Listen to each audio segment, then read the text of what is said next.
Cultural Escola de Línguas Millennium.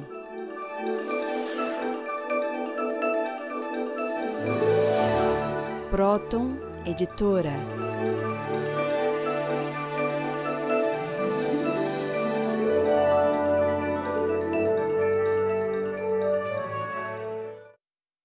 Boa noite, telespectadores.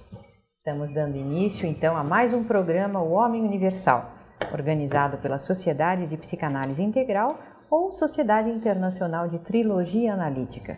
Trilogia Analítica porque ela desenvolve a chamada análise trilógica, criada, elaborada pelo psicanalista Norberto Keppe, que está aqui com vocês todas as semanas para falar sobre a sua ciência e também com os seus convidados, né? Convidados até mesmo de atividade internacional.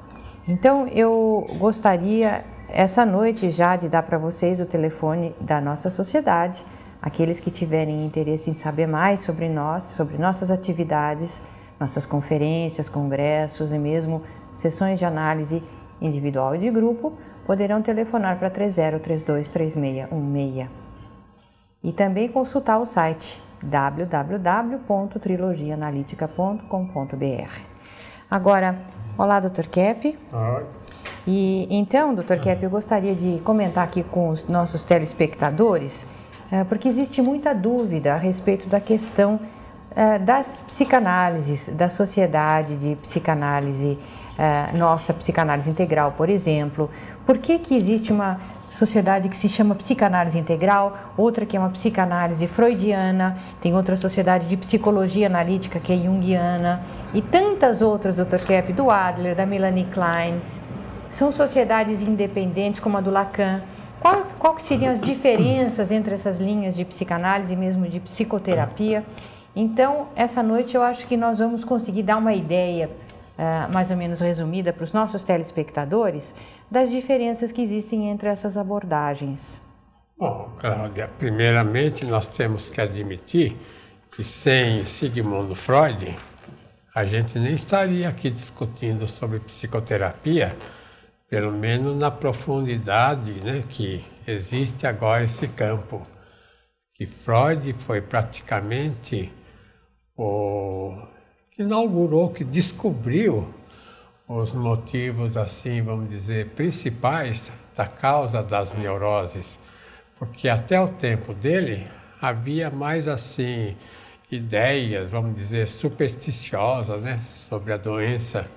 A maior parte dizia que a doença vinha de seres espirituais, ou então mesmo essa ideia de transmigração, quer dizer, que o indivíduo tinha várias, assim, existências e que ele sofria no momento os problemas por causa da existência passada.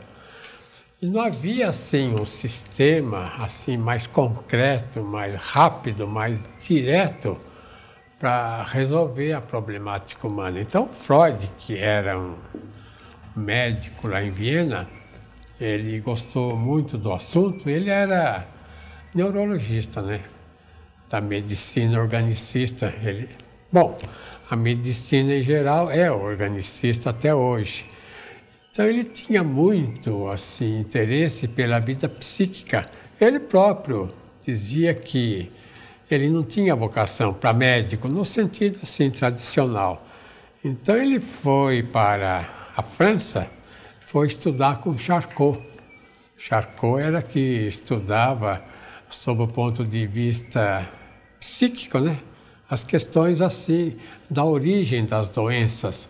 Então ele hipnotizava as pessoas e, como hoje nós sabemos, né, desses programas até de televisão, através da hipnose a pessoa contava coisas que não sabia, assim, na vida normal, na vida consciente, assim, a pessoa não tinha a menor ideia. E através da hipnose contava fatos da vida passada que ela recalcou. E a partir dali o Freud começou a pensar que o ser humano vivia de lembranças dolorosas, né, dolorosas do passado. E ele colocou muito isso no sentido da teoria no campo sexual. Então ele aventou essa hipótese de um inconsciente.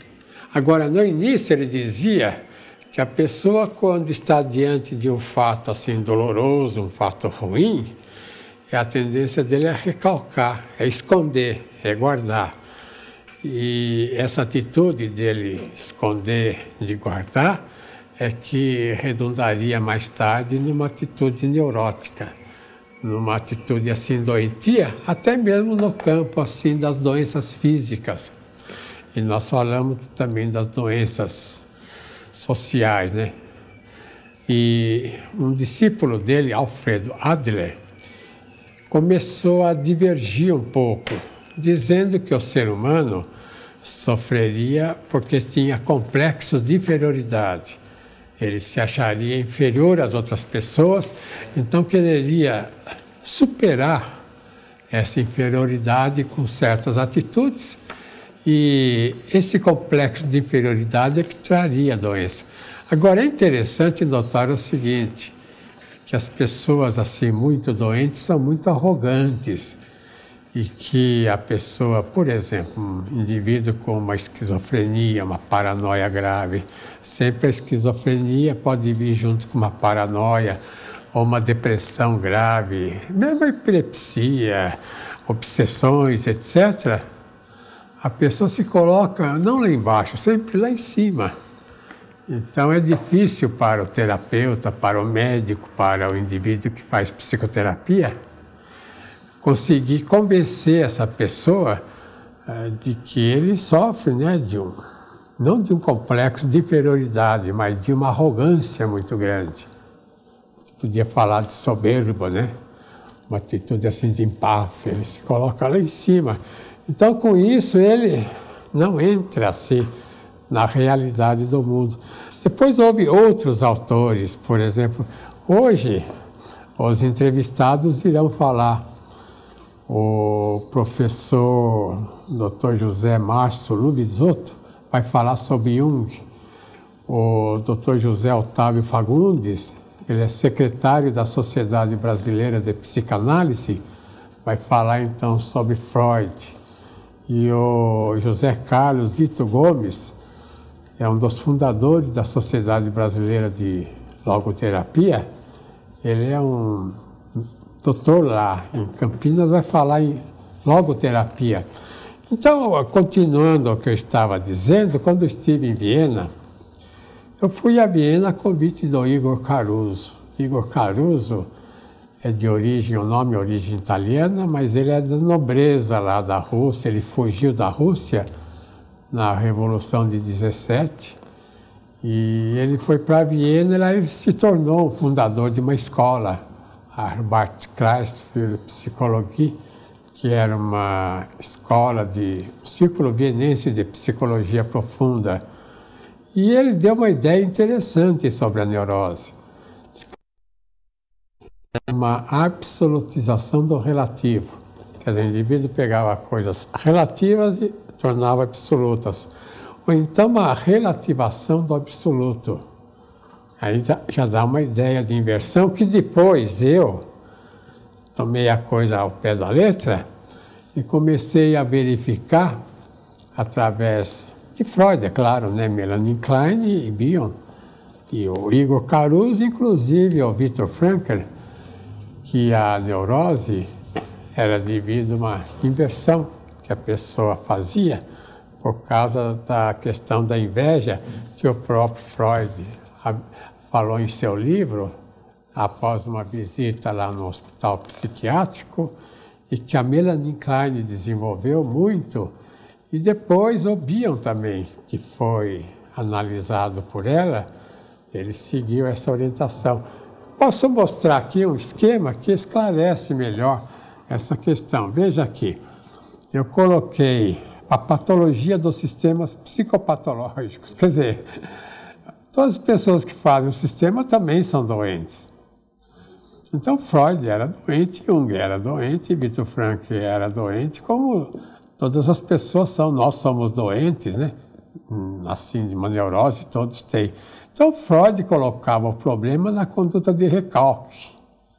Então, a terapia era eliminar a repressão, que a repressão à conduta é necessária, como nós falamos. Aqui, a doença, então, seria eliminar, vamos dizer, a questão da conduta. Então, nós dizemos que a conduta tem que ser, de fato, reprimida, mas tem que ser esclarecida a questão da consciência. Então, o recalque, a consciência é que traz a doença. Então, veja que ele, até nesse ponto, ele chegou a um nível incrível de conhecimento. O Jung, né, ele achava, então, que o problema era do inconsciente coletivo. Então, o ideal dele é tornar o inconsciente consciente. Então, nós sabemos, em nosso trabalho, que o importante é a consciência. Que o que vem do inconsciente não vai se tornar consciente nas nossas descobertas, mas o que está no inconsciente é que foi do consciente, se tornou inconsciente. E depois aqui aí, o Vitor Frankl, ele diz que o problema é encontrar um sentido para a vida. E nós dizemos que a vida tem um sentido e que a pessoa não precisa fazer, a pessoa tem apenas que ver qual é o verdadeiro sentido da vida. Por isso que eles falam, né, que a existência faz a essência. Então, o que acontece geralmente é isso, é que a maior parte das pessoas que seguem o campo da psicoterapia, então tem uma atitude assim, patológica também, e comete um erro, ou nesse setor ou no outro setor. Eu posso esclarecer aqui essa questão mostrando esse outro esquema aí. Essa é a nossa ideia, né, do processo psicoterápico.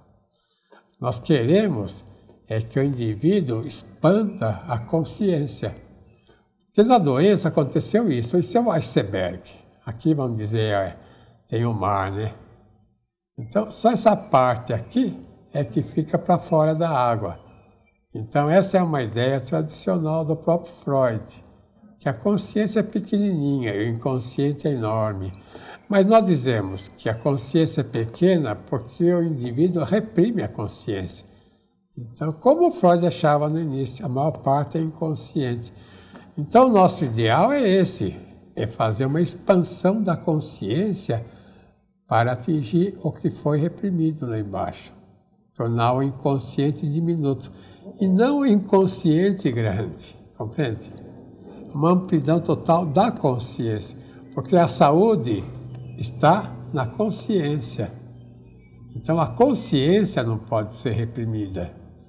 Então, Freud deu a ideia de que a conduta não devia ser reprimida. E nós consideramos esse um grande erro que o freudismo cometeu. Então, Dr. Kepp, retornamos dentro de instantes para darmos continuidade ao programa dessa noite. Até já.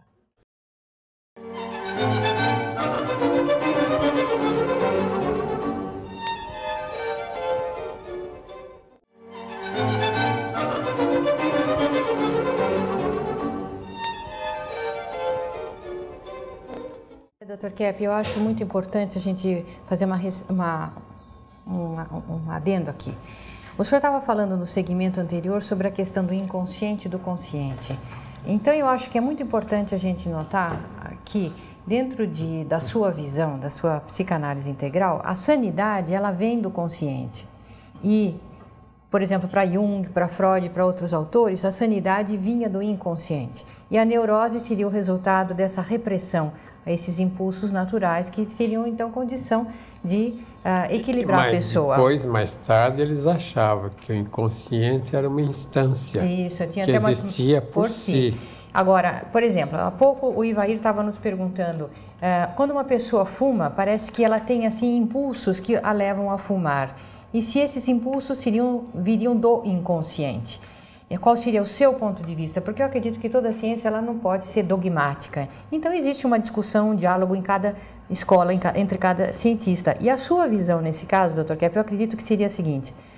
A pessoa que fuma, por exemplo, ou todo sintoma neurótico é um mecanismo de resistência à consciência, ou seja, a pessoa fuma para se tornar inconsciente, porque ela quer se inconscientizar. Então, é um movimento ao contrário. O senhor estaria de acordo?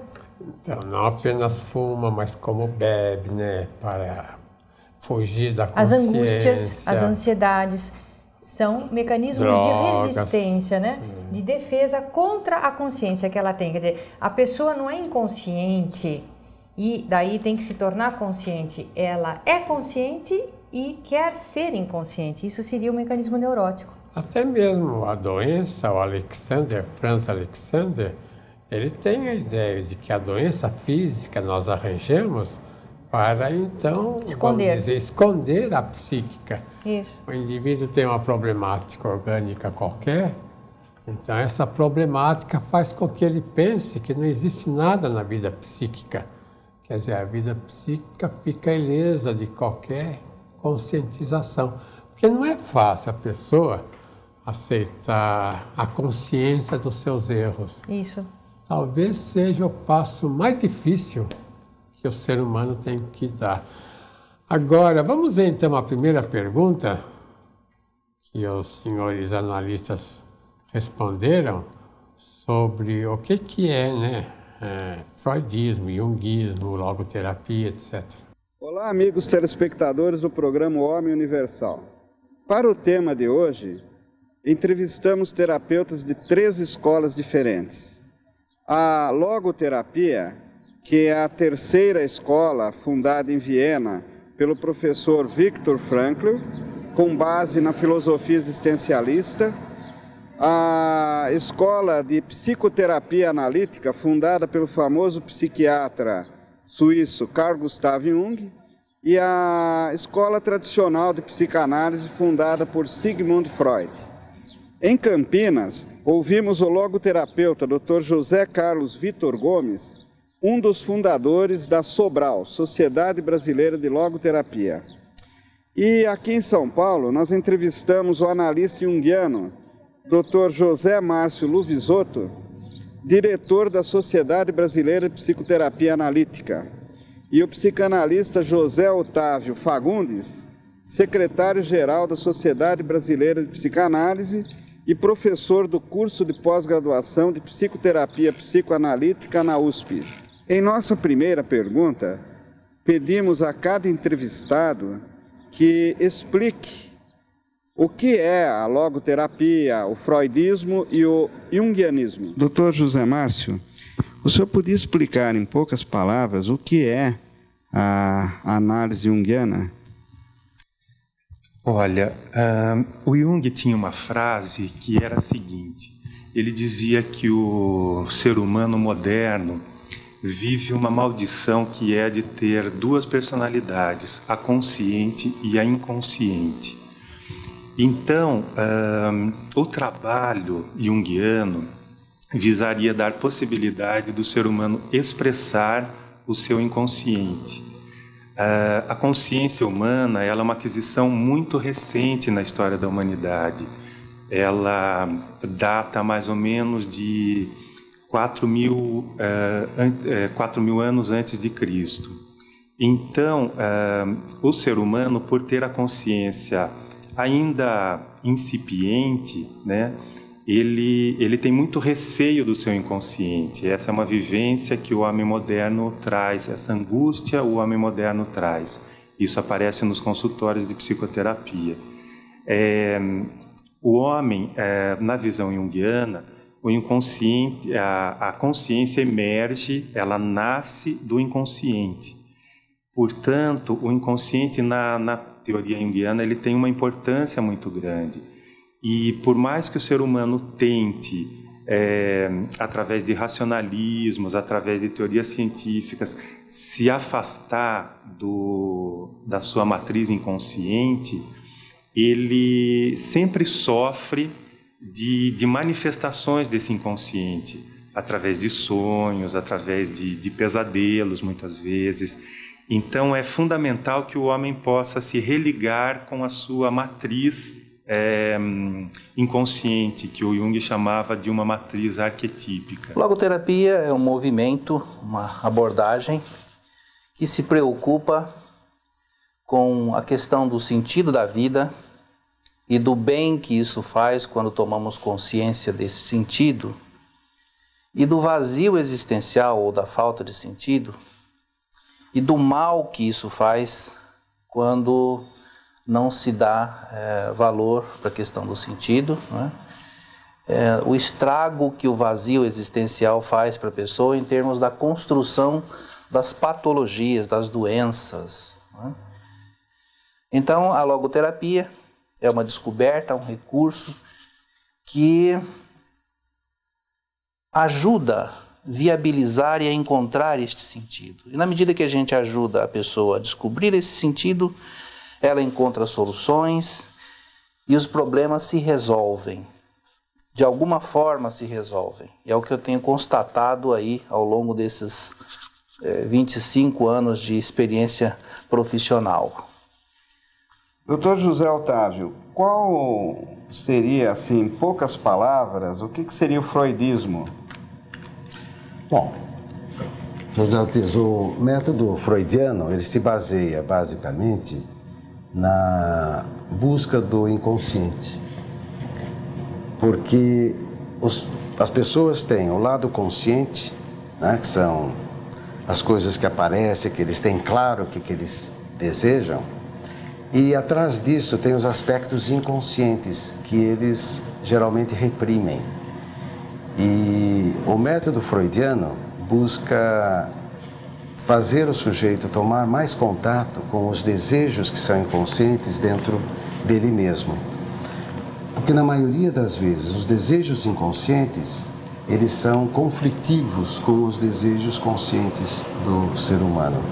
E isto vai acarretar nas pessoas um sofrimento mental, as angústias, os sintomas de vários tipos, sintomas físicos, né? Também. As pessoas adoecem em função disto. Então, o que a psicanálise procura trazer para a pessoa é revelar aquilo que ela é dentro dela e usar aquilo da melhor maneira. Não significa necessariamente que seja incentivar dentro da pessoa todos os impulsos e fazer o que bem entende. Pelo contrário, é fazer a pessoa tomar um contato maior com aquilo que ela tem dentro dela de desejos para ela poder conviver melhor com ela mesma.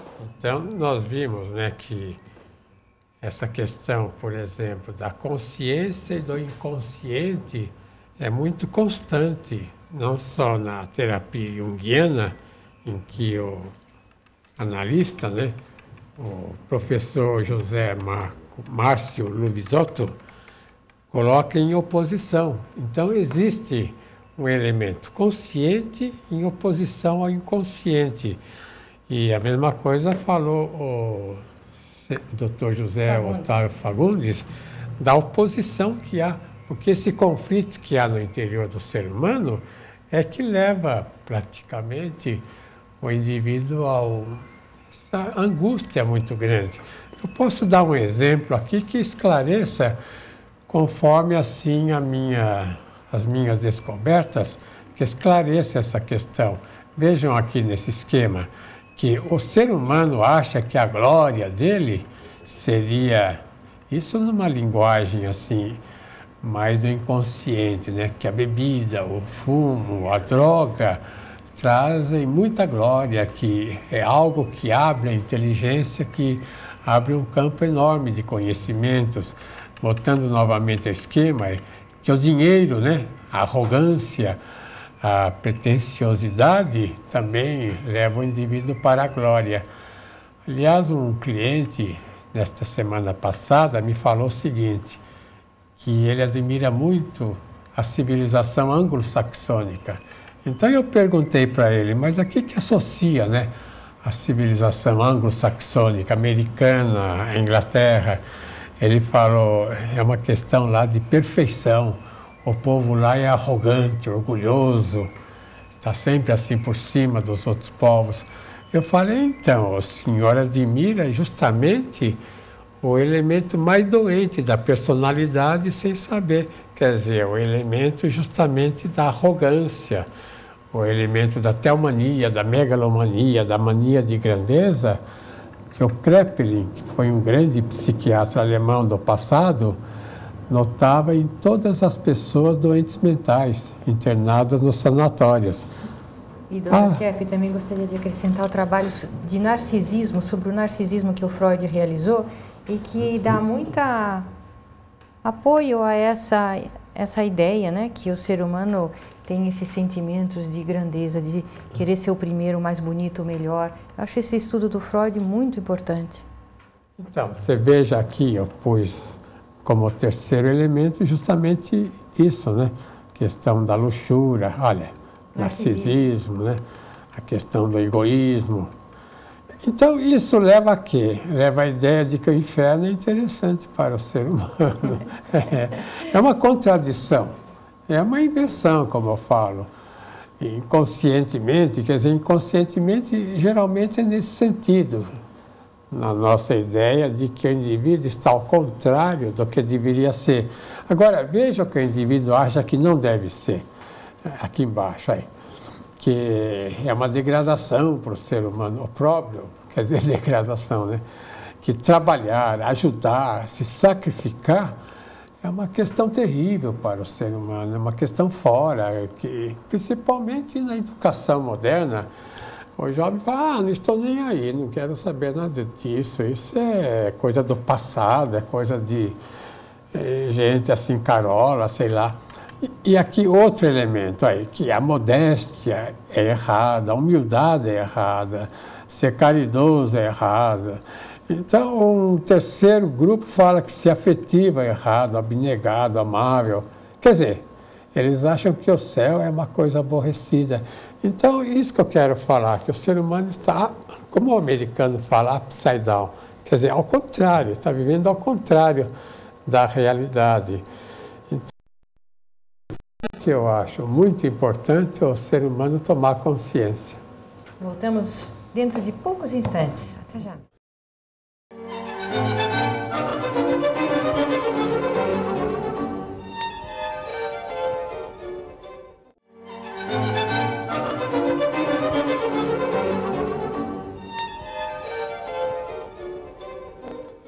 Dr. Kepp, se nós fôssemos perguntar ao senhor qual que seria a característica principal da sua metodologia de definição, poderíamos dizer que o senhor visa a conscientização da inversão como uma coisa fundamental e, a partir daí, o alargamento da consciência do indivíduo? Porque em nosso trabalho, Freud, no nosso trabalho nós não vemos como Freud, né? Nós vemos o inconsciente mais formado pelo processo do indivíduo inverter. Então, eu dei um exemplo agora no segmento passado do que é essa inversão. Eu gostaria de esclarecer melhor o que nós chamamos de inversão. Então, eu fiz um outro quadro que pode dar essa ideia. Aí, a filosofia de vida, quer dizer, como o ser humano em geral vive, né? Aqui, a vantagem incrível que o ser humano acha que tem, quando ele é arrogante, até da delinquência, né? Senão não haveria, assim, tantos delinquentes na sociedade. Eu sempre falo da questão da criminalidade e da delinquência como uma doença. Isso não foi inserido ainda nos conhecimentos de psicopatologia, de sociopatologia, que o indivíduo delinquente é um doente também. É por isso que é muito comum as pessoas assim que cometem crimes serem encaminhados para os psiquiatras, para os especialistas, porque há uma relação, né? E, pelo contrário, até, eles se tornam até perigosos quando eles são assim analisados pelos terapeutas. Nós sabemos de um caso aqui em São Paulo, né, que um famoso aí psicanalista foi até assassinado no trabalho dele por uma pessoa delirante. Então aqui, continuando, veja, o indivíduo acha que a corrupção é que traz vantagem. O que é a corrupção, né? O indivíduo pegar o dinheiro que não é dele, o dinheiro principalmente público, ou puder pegar o que ele puder para o conforto dele, empobrecendo assim o país, né? E um dos grandes motivos da dificuldade do Brasil atualmente, nós sabemos que é esse, a rapinagem que o primeiro mundo faz ao nosso país. De maneira que essa é uma atitude muito doente quando o indivíduo quer toda a riqueza para ele.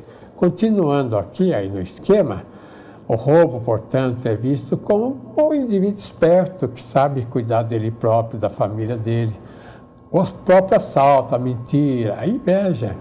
O indivíduo acha que isso consegue bons resultados. É o caminho das enfermidades. Dr. Kepp, eu acho que a gente pode dar alguns exemplos. O senhor estava dizendo assim, da violência. Se a violência não fosse um atrativo para o ser humano, não venderia tantos filmes. Ao mesmo tempo, a corrupção não elegeria tantas pessoas. A gente nota que para vender um jornal, para vender um programa, precisa desses componentes. Então, você vê esses filmes de violência como são praticamente muito preferidos por muitas pessoas, porque aí mostra o aspecto interno, inconsciente. De inversão, né? Que a pessoa não consegue, vamos dizer, notar nela mesma. Então, mesmo do inferno, Dr. Kepp, tudo que é demoníaco o ser humano acha que é melhor. E o marketing no mundo todo usa imagens demoníacas. Música demoníaca, banda demoníaca, roupas com imagens do demônio para vender mais. Porque o ser humano se atrai pelo infernal. Você nota que, em geral, a sociedade, principalmente os jovens, né? Eles torcem pelo bandido nos filmes, torcem pelos indivíduos piores. Agora, terminando aqui esse esquema, veja, então o indivíduo se acha assim, os vícios, assim, de uma incrível vantagem para ele acha a virtude uma incrível desvantagem. Então, a bondade, honestidade, correção, caridade, trabalho, verdade, afeto. Até dizem, né, que nós estamos num período de ócio. Querem convencer o ser humano para parar totalmente, como se a sociedade não precisasse mais do trabalho. Então vamos ver a segunda pergunta, né, Cláudia? Como o senhor trata os seus clientes segundo esses métodos? Continuando nossa entrevista, nós perguntamos agora a cada um dos entrevistados como ele trata os seus clientes. Professor, e como que o senhor faz o tratamento dos seus clientes? Olha, uma característica significativa no trabalho junguiano é que, diferentemente dos freudianos, nós não usamos divã.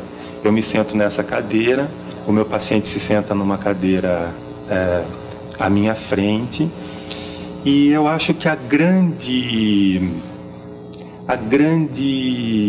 riqueza do trabalho é eu estar sintonizado com o meu paciente, é eu não ir além daquilo que ele está trazendo. A grande arte é estar com ele naquilo que ele traz, através dos relatos que ele vai trazendo. Normalmente os pacientes trazem relatos ou de coisas que aconteceram na semana, ou de memórias da infância, ou trazem sonhos.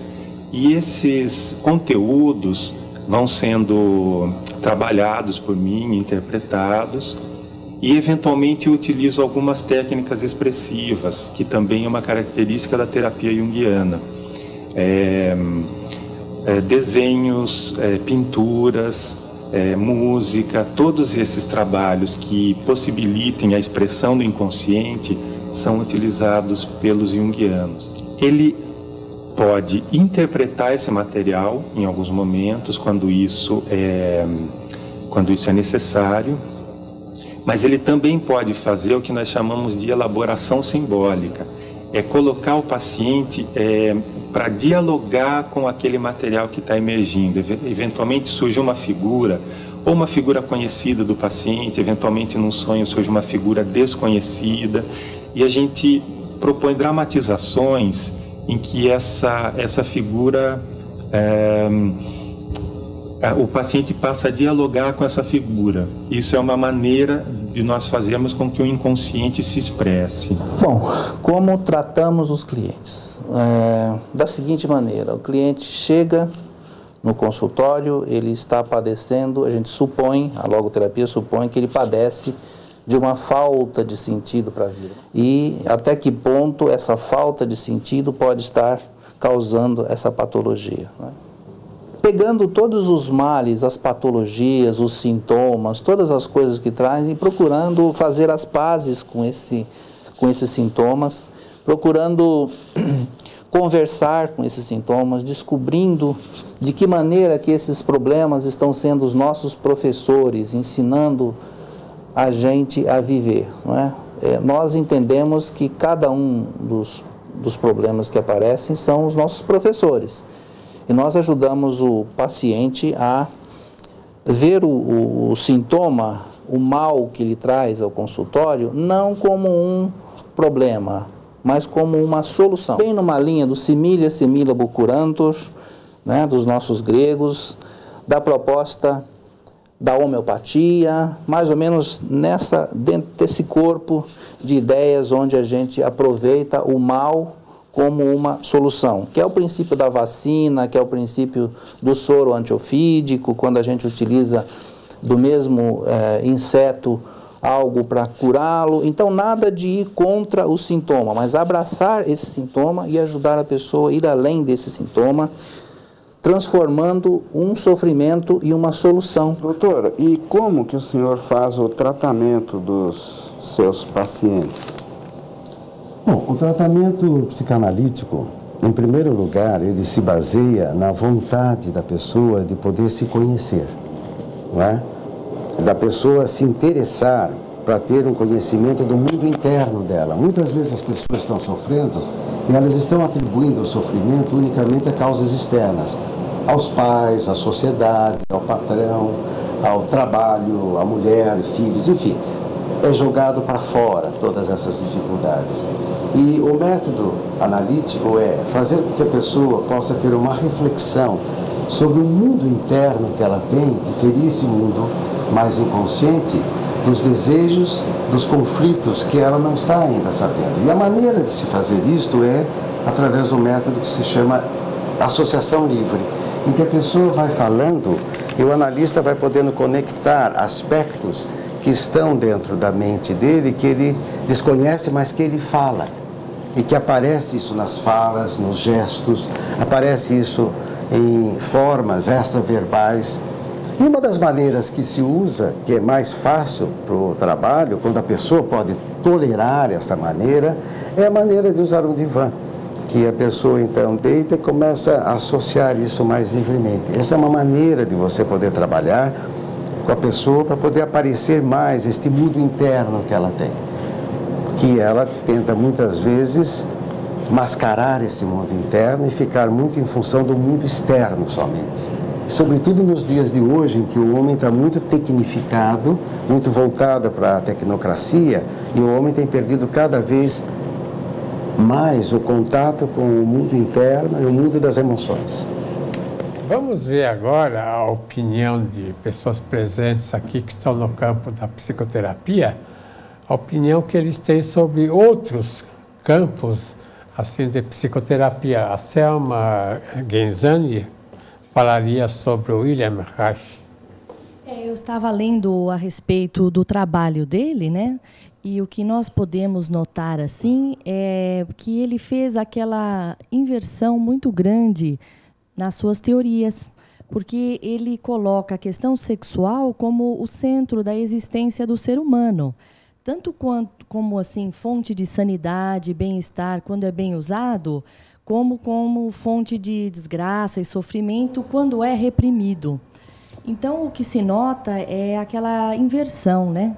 Que foi colocada a questão sexual, sensorial, acima da vida psíquica. Então, a vida psíquica no trabalho dele fica reduzida a alguma coisa assim muito pequena, sem importância, ao contrário do que ela é.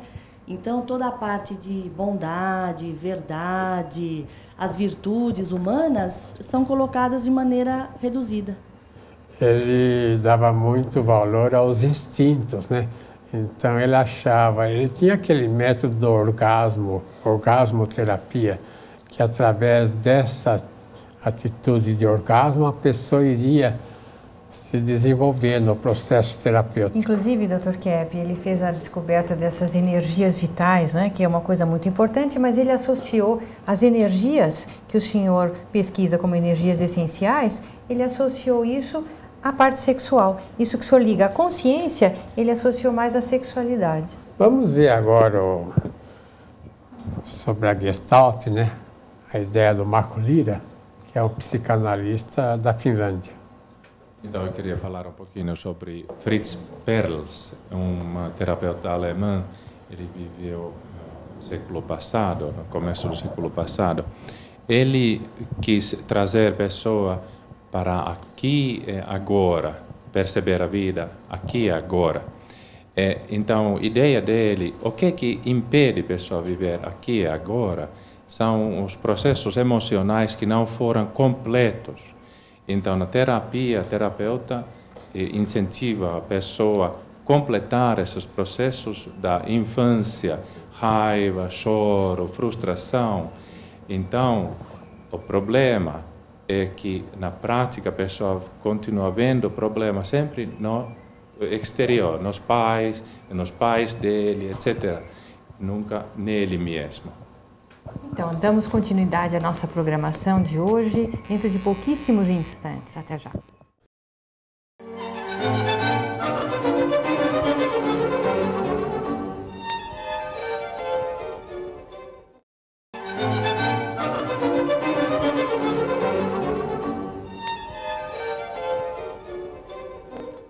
Eu gostaria de mostrar uma comparação entre o que nós fazemos e geralmente o que faziam no passado a respeito do que chamam de consciência, né?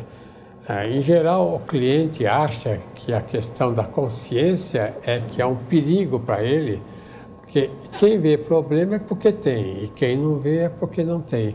Então aí a questão da escolha da vida inconsciente, da pessoa ficar alienada. Então o nosso trabalho é mostrar que é importante a pessoa notar que ele vê na consciência um perigo e que a consciência praticamente apenas mostra o que ele deve ver para tirar o perigo da existência dele. Então vamos ver o final da entrevista, né? A terceira pergunta, que é quais os problemas que eles enfrentam no trabalho dele. Encerrando nossas entrevistas, vamos agora saber quais os problemas que cada terapeuta enfrenta no dia a dia, no exercício da sua profissão. Agora, doutor, quais são as principais dificuldades que são encontradas nesse processo? Quando uma pessoa sai da sua formação de 5 anos da faculdade de psicologia, ela está só iniciando a sua formação, né? Isso vai demorar o resto da vida para que ela se forme, quer dizer, é uma formação que é constante, né? Então isso eu acho que é uma dificuldade. Com relação aos pacientes, o que eu sinto é que o mundo atual ele tem uma urgência muito grande, então os pacientes muitas vezes trazem essa pressa, né? Às vezes eles vêm buscando a psicoterapia, a análise, mas imbuídos de um modelo médico, então eles esperam trazer o problema e que eu dê a solução num primeiro encontro, né? Isso é uma dificuldade. Outra dificuldade é que o ser humano moderno, como eu falei na primeira pergunta, ele tem muita dificuldade para se interiorizar, para entrar em contato com os seus conteúdos inconscientes, né? E muitas vezes o paciente me vê como aquele que vai, ou como um representante do seu inconsciente, ou como aquele que vai promover a expressão do seu inconsciente. E em alguns momentos isso desperta uma certa agressividade do paciente em relação a mim, né? São dificuldades, mas que fazem parte do tratamento e que são coisas a serem trabalhadas, né? Uma outra dificuldade do ponto de vista do paciente é que, embora ele sinta ao me procurar que tem algo que não vai bem com ele, no fundo, a expectativa da maioria das pessoas é de chegar à conclusão que o problema está fora, é no outro, é no pai, é no marido, é no irmão, é na mãe, né? Até que ele vai percebendo que o objetivo do tratamento não é julgá-lo, mas é acolhê-lo em plenitude. Professor, quais seriam as principais dificuldades que o profissional enfrenta no seu trabalho, nesse campo? Olha, uma das grandes dificuldades é o que se chama de impasse analítico, que seja a resistência do analisando, que a pessoa vem para poder fazer um trabalho, um tratamento, para poder sair da sua situação de dificuldade. Porém, quando a pessoa começa a se defrontar com aspectos que são dela e que não são dos outros de quem ela se queixa, muitas vezes a pessoa entra numa resistência, porque ela começa a perceber características internas dela que ela não gosta.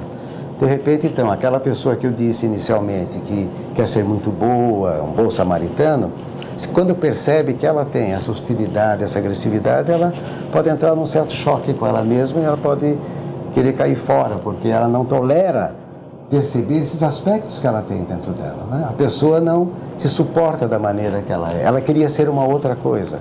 Ela pode se tornar agressiva com o analista?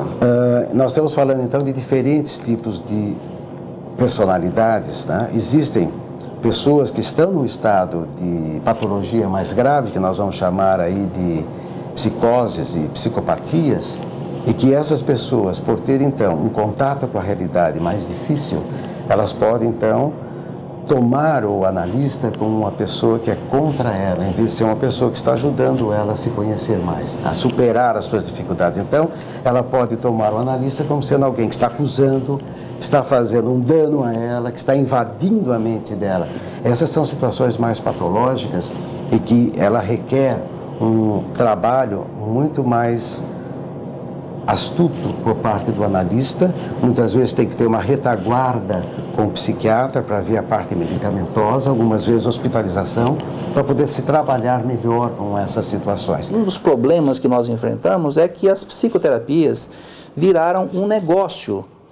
O que a gente encontra de terapeutas novos, de psicoterapeutas, de pessoas que se formam tendo o sofrimento humano como um mercado, enfocando o sofrimento como um mercado, faz com que a gente, no fundo, não trabalhe de uma maneira adequada para resolver realmente o sofrimento humano. Essa é uma grande dificuldade, porque aqueles que propõem soluções eticamente mais acuradas, inclusive são às vezes boicotados e têm dificuldades para lidar com as soluções da forma como elas deveriam ser colocadas. E temos ainda uma falta básica de formação filosófica nos cursos, tanto de medicina como de psicologia, além do fato de ter muita gente entrando para trabalhar com psicoterapia sem a devida formação para isso, sem estar associado a instituições ou trabalhar de uma maneira legítima na solução dos problemas, sem uma visão adequada de ser humano, sem uma formação filosófica. Vejo o trabalho do Dr. Kepp um trabalho corajoso. Eu acompanho a luta do Dr. Kepp desde o começo, as buscas, a seriedade do trabalho dele, né? Eu tive uma vez visitando, ele não se lembra disso, quando eu era estudante de psicologia, lá na Rebouças, né? Eu tinha lido um livro que ele lançou na época chamado Psicoterapias Alienantes. Eu estava, na ocasião, estudando psicologia e fui conhecê-lo. Devo ao Dr. Kepp, inclusive, as primeiras menções ao Frankl, né, que depois eu tive a sorte de conhecer, né? Trouxe o Frankl 2 vezes para o Brasil, como ele sabe, e a doutora Elizabeth Lucas, uma vez, para um workshop aqui em Campinas. E aí, então, tive a honra de me aprofundar nos conhecimentos da logoterapia e da filosofia, né? Graças ao trabalho corajoso desse homem, a quem eu rendo também as minhas homenagens como profissional. E eu acho que a obra que mais me toca do Dr. Kepp, que eu mais gosto, é as psicoterapias alienantes, né? que é um livro que ainda é para mim um livro de cabeceira e para reflexão. Toda vez que eu leio, eu encontro coisas novas nesse livro, absolutamente técnico e simples, mas de uma profundidade muito grande, não é? E é isso então, acho que essa é a minha contribuição. Parabéns aí pelo trabalho. Como o Dr. José falou do Viktor Frankl, com o qual eu trabalhei em Viena, mais de 2 anos, então eu gostaria de mostrar um trecho de que quando nós estivemos lá conversando com ele em uma ocasião. It's a short-term technique. If you just think of paradoxical intention, you know that sometimes people can reach phobias or obsessive-compulsive neurosis within weeks. After having undergone orthodox psychoanalysis for many years, I don't speak on the grounds of my own, base what I said on the grounds of what other authors write in their books. And even more, what I would like to stress is that the modern trend to self-help, to self-administered psychotherapy, just think of the self-help group. This is nourished by logotherapy, because you wouldn't believe, Professor Keppe, how many letters I receive from literally all over the world, day by day, week by week.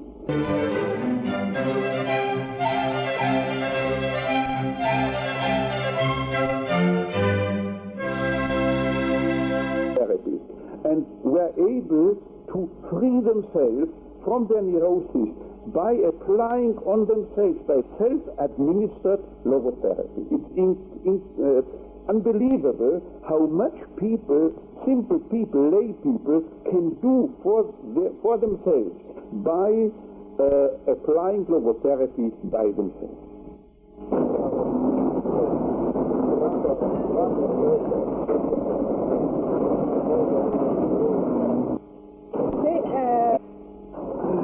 Professor Keppe, whom I remember.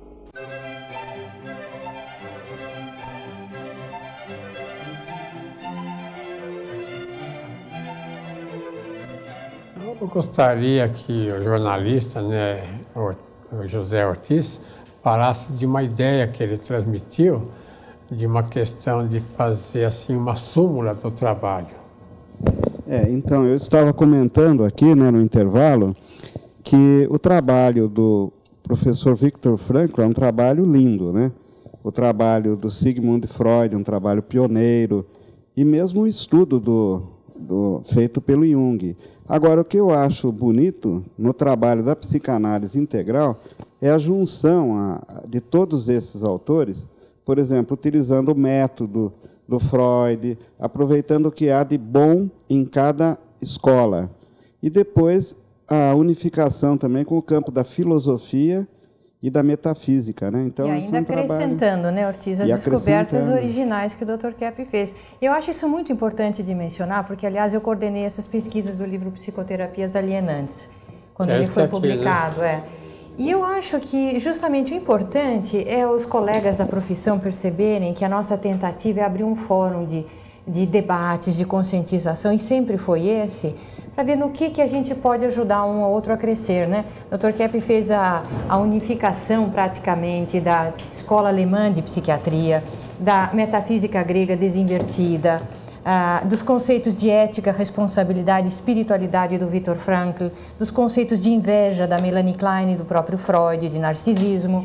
Então, eu vejo nesse trabalho do senhor, Dr. Keppe, um trabalho de reforço, de construção, com acréscimos das suas descobertas. E eu acredito que, se os colegas perceberem melhor a questão da inversão, inclusive, que o senhor percebeu, isso vai facilitar a todos no exercício da profissão e ajudar o ser humano a ter uma vida mais normal, mais equilibrada, com mais saúde. Até a semana que vem. Tchau, então.